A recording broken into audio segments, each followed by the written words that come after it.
Hello everybody and welcome to the ESI Digest, where we run through the biggest esports business related news stories of the week. I am your host Tom Daniels, the sub-editor of Esports Insider, and this episode of the ESI Digest is once again in partnership with fan engagement platform Really, so we're incredibly happy to have them on board once again.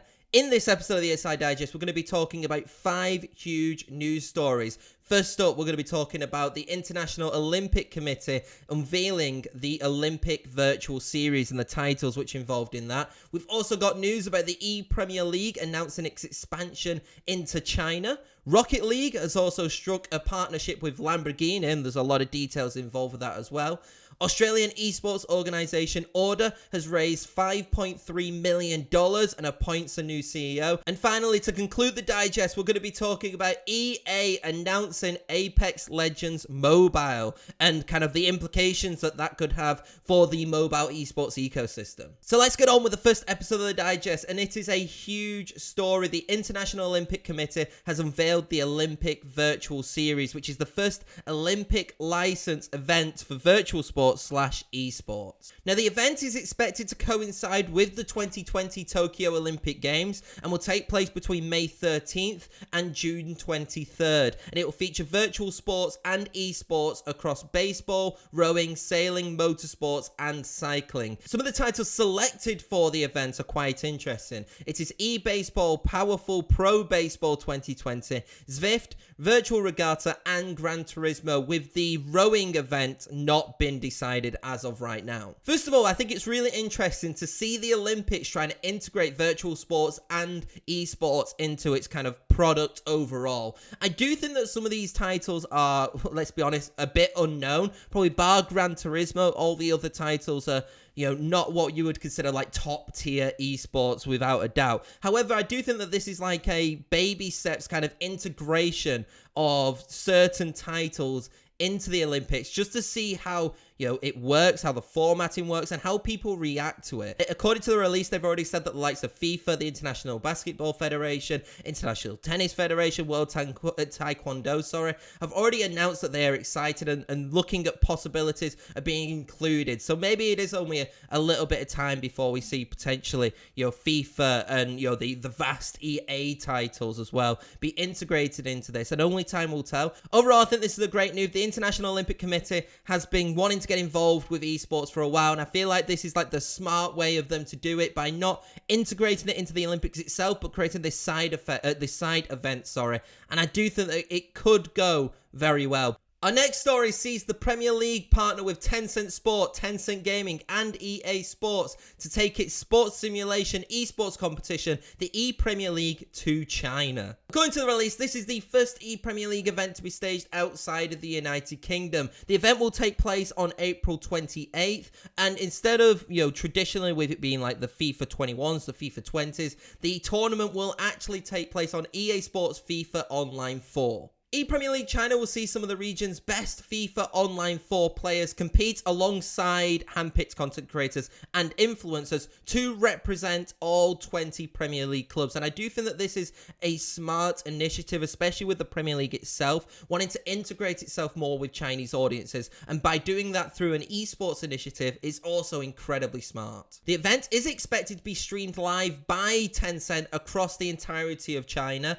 And in terms of the details around the tournament itself, it will be 4 groups of 5 teams, with the winners of each group advancing to a knockout stage. Now, while those will take online, it is expected that the knockout matches will occur at a LAN event in Wisdom Bay, Shanghai. There isn't really much more to talk about this partnership, apart from the fact that it's really interesting to see the Premier League expand its esports brand into other regions. I kind of expected this to happen, given the global popularity of the Premier League anyway, but now they seem to have established the FIFA division in the UK. Now they're looking at other markets which they also seem profitable, and one of which is China, which I do think could be a very, very interesting move. Our first story of the digest kind of stays with the football theme, and it is the fact that Rocket League developer Psyonix has announced a partnership with Italian car manufacturer Lamborghini. Now, as a result of this partnership, Lamborghini will sponsor the Rocket League Champions Series X Lamborghini Open and a new event titled Battle of the Bulls. The Lamborghini Open is Rocket League's final North American regional event for its spring season and will actually commence, I believe, today on April 23rd.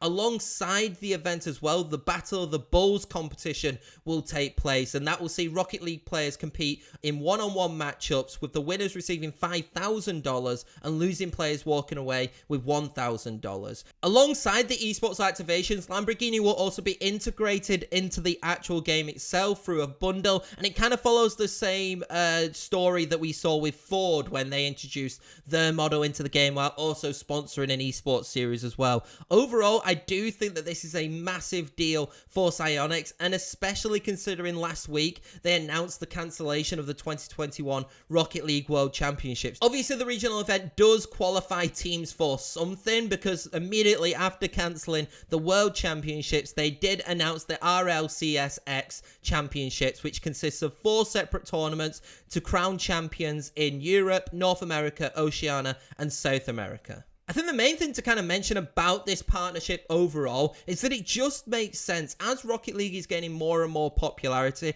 we're definitely seeing a lot more car brands wanting to integrate themselves into the game. Like I said, we've seen it with Ford, now we're seeing it with Lamborghini, and I'm guessing that this will not be the last car manufacturer who will be integrated into Rocket League in the future. And I think that's really exciting for the title, to not only kind of have esports sponsorships of, having a Lamborghini Open, but also kind of having the ability to say, yeah, we can also integrate your latest model or a model which you want us to promote in the game itself. And I think that's really smart.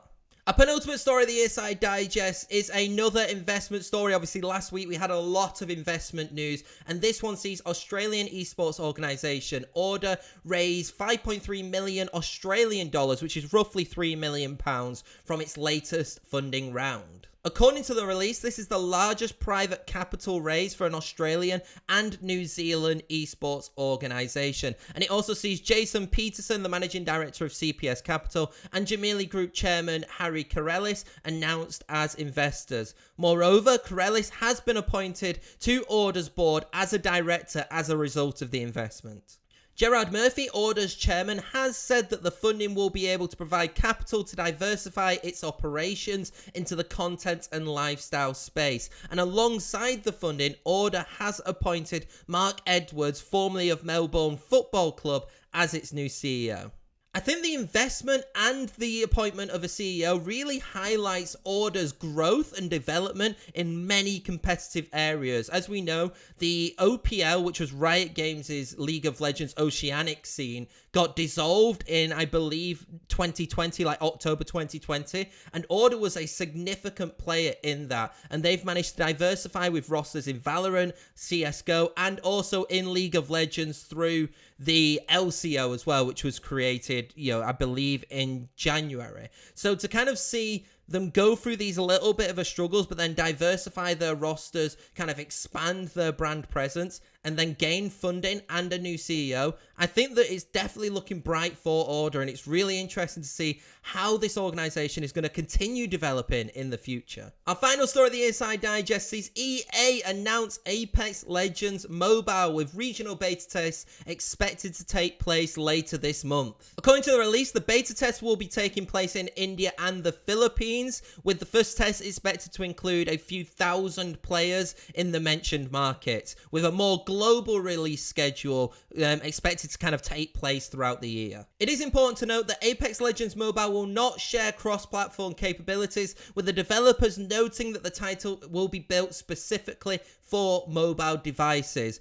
Overall, I think that while this isn't like a massive esports news story. It kind of highlights another developer look at that mobile space and kind of identify a market for them. We've seen it now with Rocket League, obviously, especially with ESL announcing like ESL Mobile, which is the entire mobile esports ecosystem. While no esports specific plans have been made for Apex Legends Mobile, you've got to think that after the game kind of gets developed a little bit more and kind of goes out to publish and becomes public, because it is a free-to-play game as well, you have to expect that there will be inherent esports competitions which will go through that. I think it's really smart for them to target India and the Philippines for the beta test, as considering it, they are known as like the regions which are most known for not just like mobile esports, but mobile gaming in general. So I do think that that was a really smart place to put the beta test. I'm really interested from an esports perspective to see what more they can do, and will they be a part of the likes of the ESL mobile ecosystem